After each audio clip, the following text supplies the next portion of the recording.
the Lee County Board of County Commissioners, the Charlotte County Government and County Commission, Bill Smith Appliances, and the Lee County Black History Museum.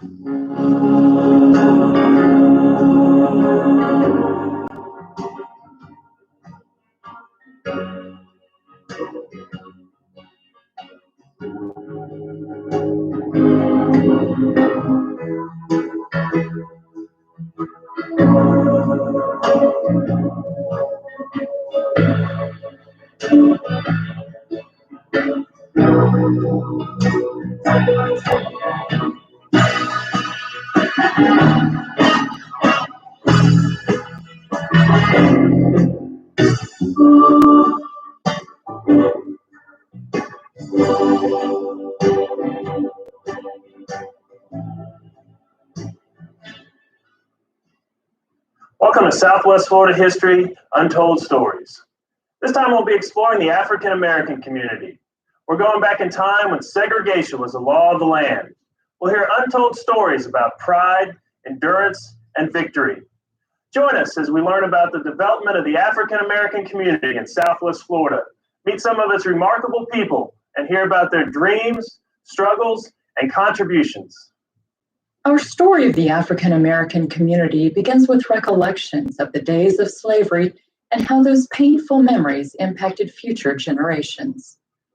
My grandmother would tell us about slavery, how hard it was, and when they brought them over here on the ship, one man jumped off and was swimming in the water, and they shot and killed him. And it was so, it was, those things, when I was growing up a little girl, it worried me. I feel a very personal connection with the whole aspect of slavery because I am the descendant of slaves. On my father's side, my great-grandfather, I knew of him, Thomas Russell, had been a slave. He lived 3 years after he was free, and I've always wondered what he did with those 3 years of his life that he knew freedom. There were also positive stories, stories of friendship and unity. Well, a lot of free runaway slaves hooked up with the Seminole Indians, and they retreated down to this area. And they learned how to live in this area in thatched roofs made out of palm fronds.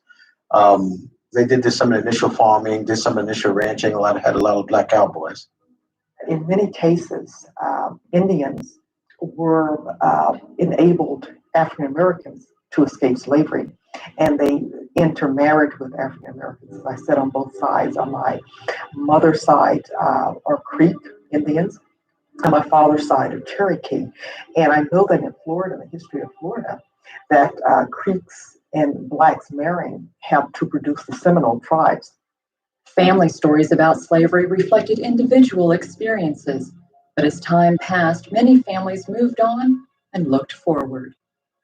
To be fair, there wasn't too much I heard about it because when I came along, they were trying to get away from it. Sometimes they would talk, but the children could not listen. What they had to say, they would send us in one room and they would talk about it. And I think it was because they didn't want us to know. Slavery was not a conversation that really was addressed very much in my family, but my grandfather, maternal grandfather, told me that his mother was a slave, and she died sometimes in the early 1930s, but I never met her. I never got a chance to talk with her. So I don't really know firsthand.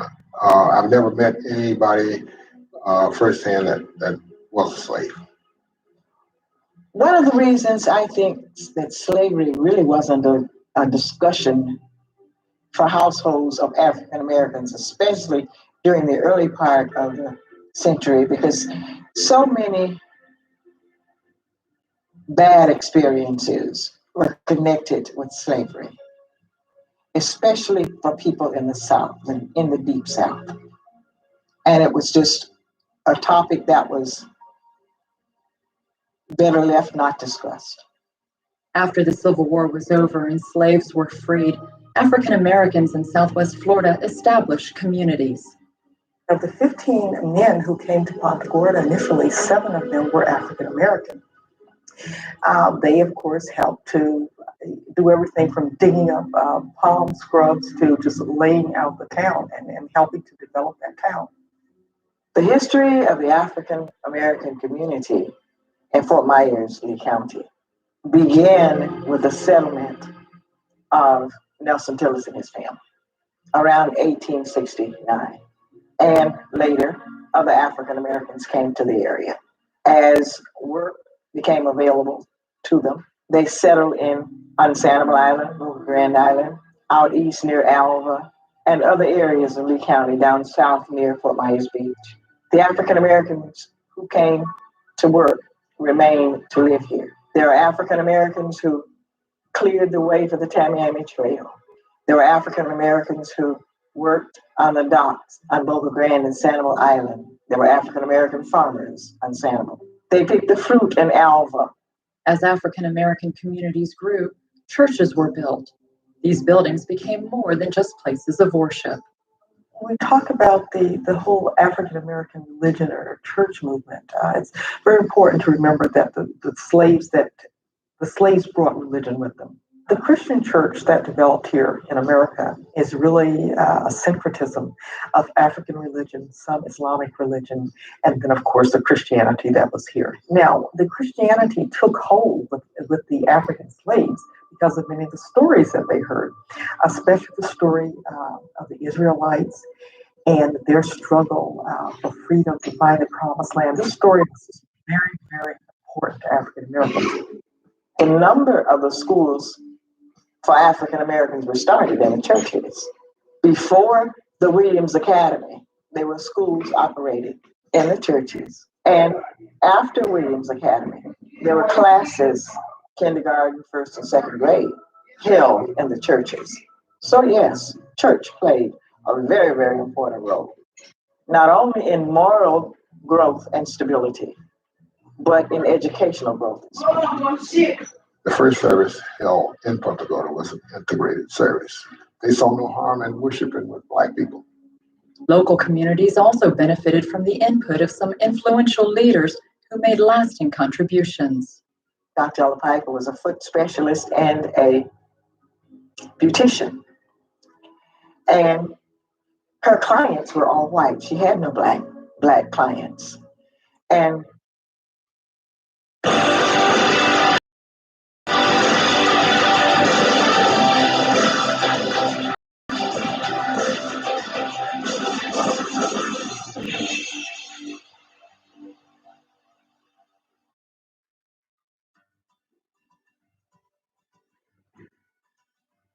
hello, I'm Dr. James, and today we're talking about anal glands, everybody's favorite topic of discussion. A lot of my clients come to me and they say, how can I express my dog's anal glands, or can this be done at home? The answer is yes. So I'm going to show you today how to express your dog's anal glands, and there's 2 main ways to do it. This is Murray. Yeah.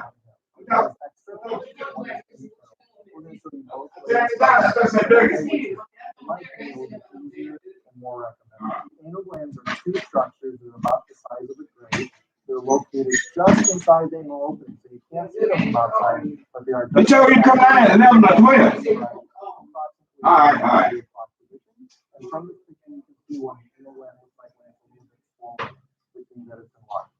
Now we're going to start with the external method, which is that I told you was a little bit easier. Think about using the cheeks on a baby. So you're going to take about an inch on each side of the anal opening, and you want to gently compress together in the area until, do you see these few drops coming out? That's exactly what you want to see.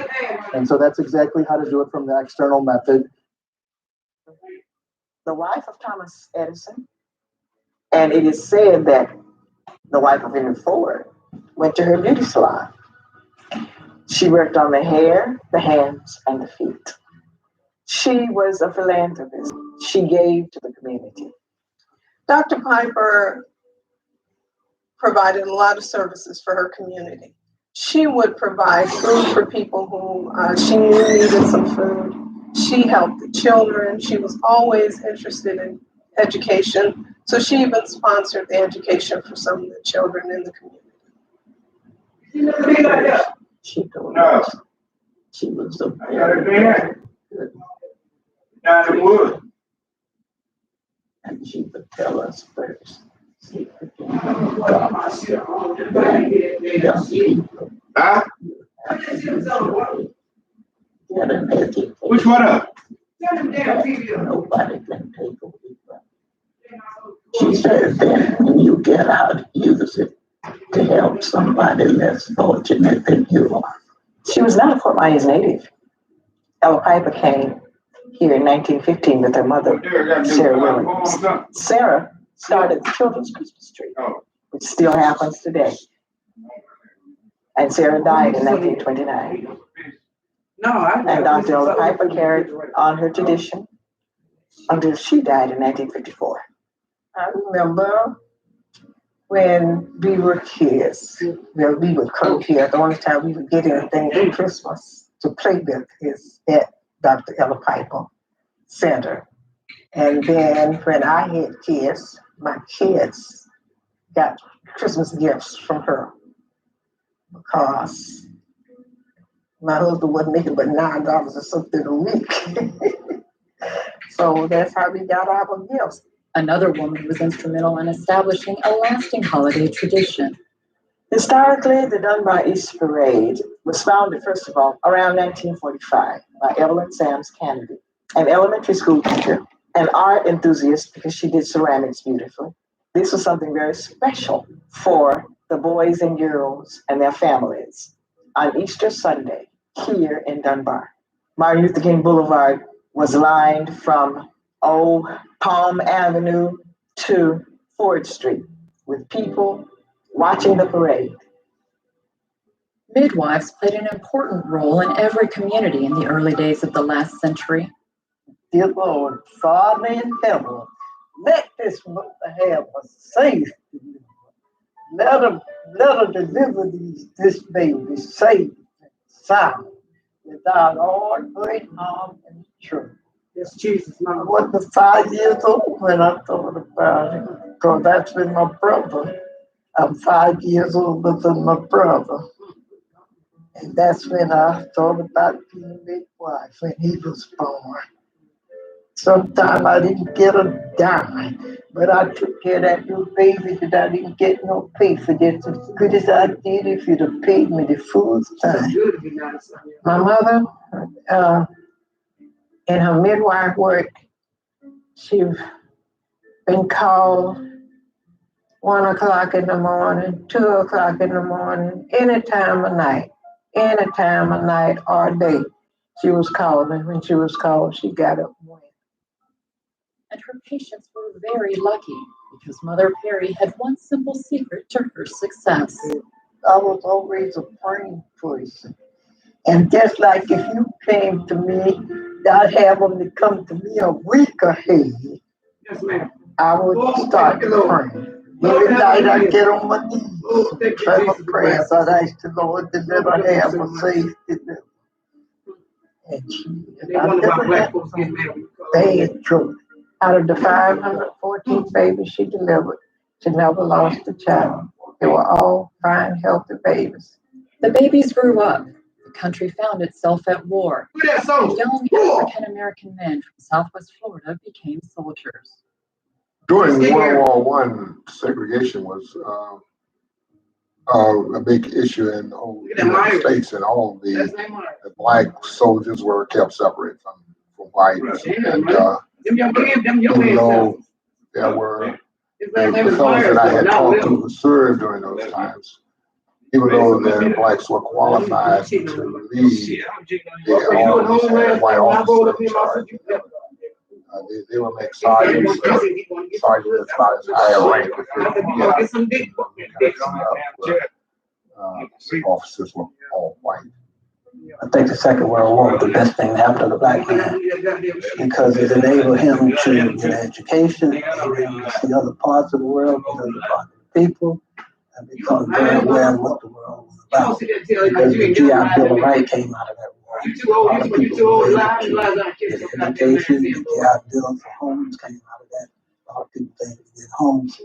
When African American soldiers returned from service overseas, they were reminded that segregation was the way of life back home in Southwest Florida. Stories that I heard, probably again from my father, was that they went off to fight in the war, and when they came home, they were treated so very poorly. They fought for the freedom of other people, but they did not have freedom themselves.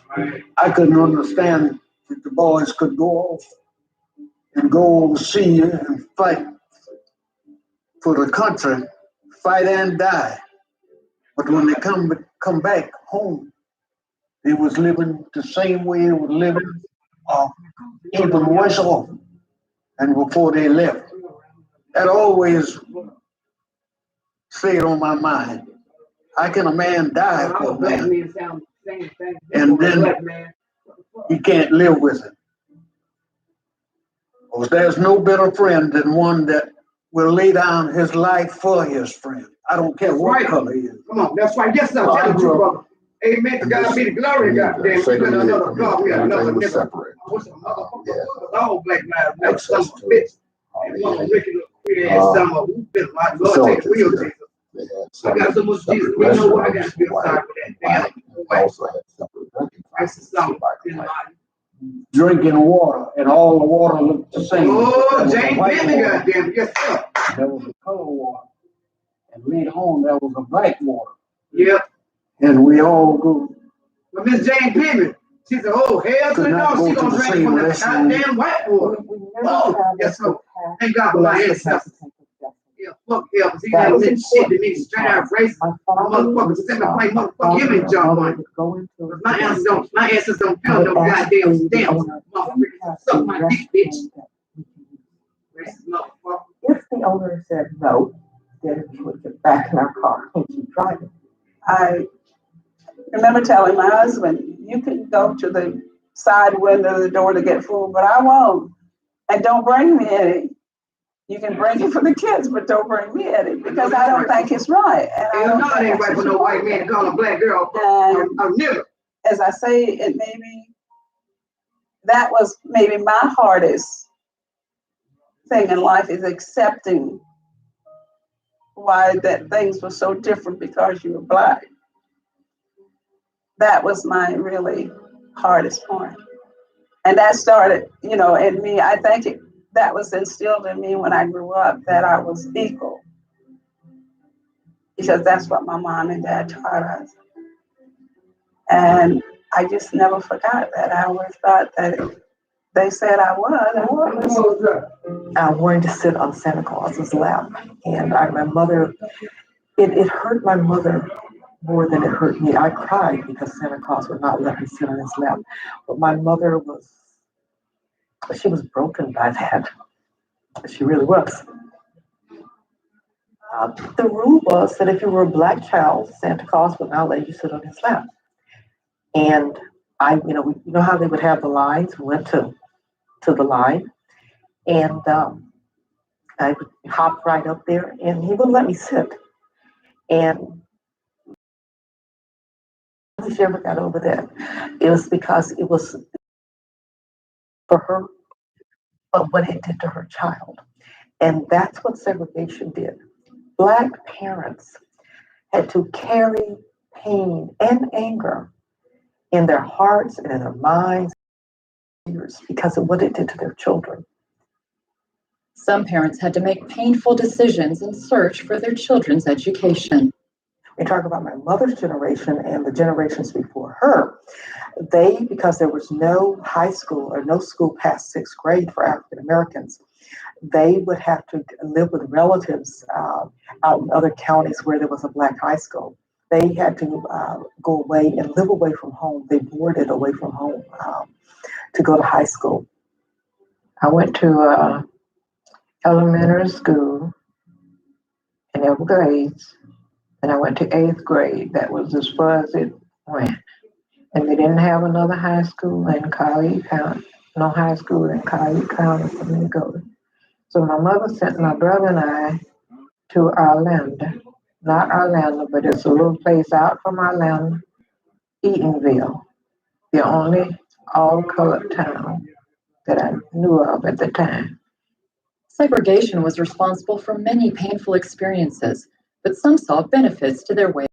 The advantages of segregation, if there were advantages, and I'm sure there were, but we were encouraged, strongly encouraged, to participate in an educational setting that would improve us as individuals so that we could be of service to our community and to enhance our own personal lives.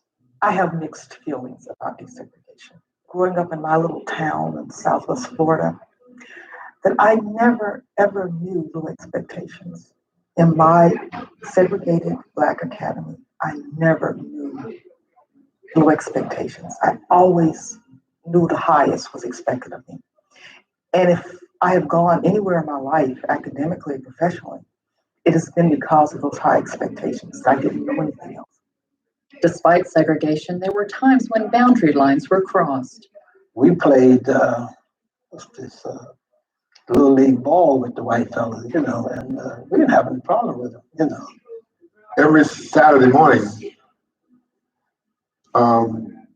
we had a football game with the white against the blacks. We played football a while, we fought a while, and we played football some more, and we fought some more, and then we left, mad at each other. Next Saturday morning, we were right back there doing the same thing all over again. It was fun.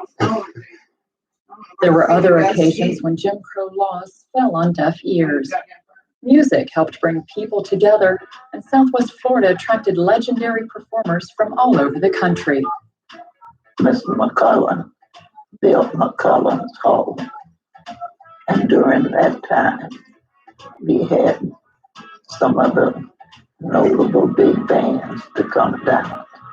I had the privilege to meet the Duke. I danced to his music. I brought Duke Ellington here in 1947.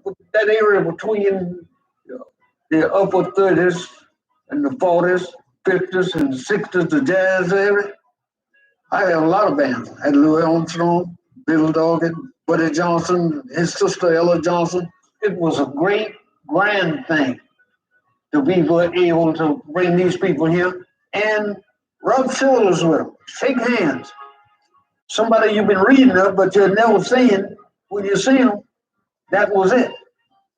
We had white people would come to the named events, but it was against the law. We could run a rope through the middle of the building and then on the dance floor and keep them divided. But that didn't keep the white people from kicking the rope down. We didn't do it. We didn't take it down. And they got with the music. They got with it. They danced together on the floor, mixing like that, yeah. Because we couldn't keep them apart. And the white people had to go their way, and the black people go their way when the affair ended, see? Another favorite gathering spot was the beach. Well, the story goes that there were signs on the Fort Myers beach says, "In and dogs not allowed." So when the West Beach started, that was set aside for the blacks. Oh, Bunch Beach. Bunch Beach was the Black Beach. It was dedicated in 1949. And there were 5,000 people here in Fort Myers for that dedication. And there was a beauty contest. Oh, it was a grand affair. The high school band played, and many young ladies from the high school were beauty contestants.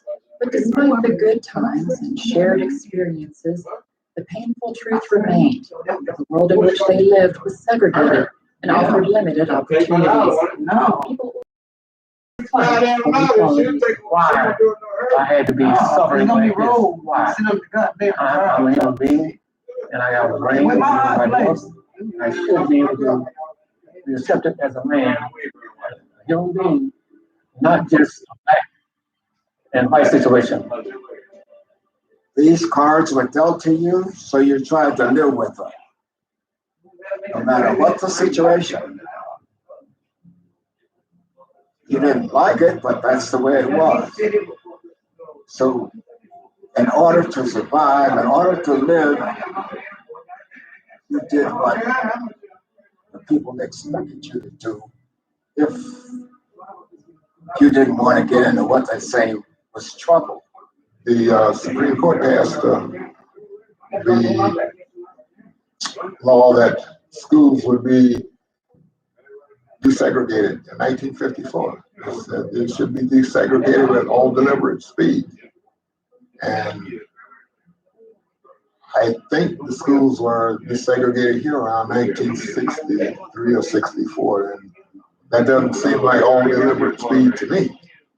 It's not about taking a gallon of white milk and pouring in a cup of chocolate milk and a pint of lemonade and a bunch of tomato juice and making a mess.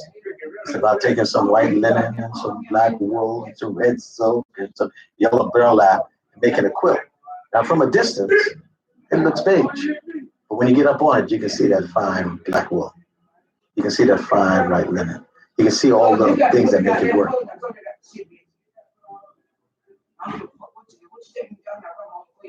My heritage is wonderful.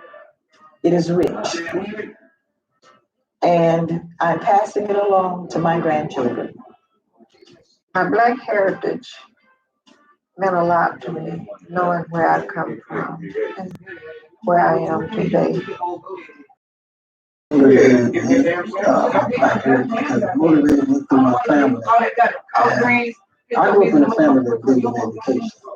My heritage was given to me, I believe, a beauty and a strict spirit.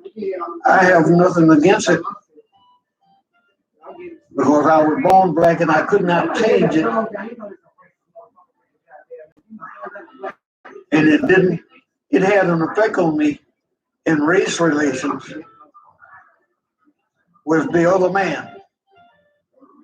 Due to the fact that all men were created equal and all men were made from the same thing. God made us all from the dust of the earth. To order a video of this program, call 1-888 or visit our website at WGC. And please refer to the program number on your screen.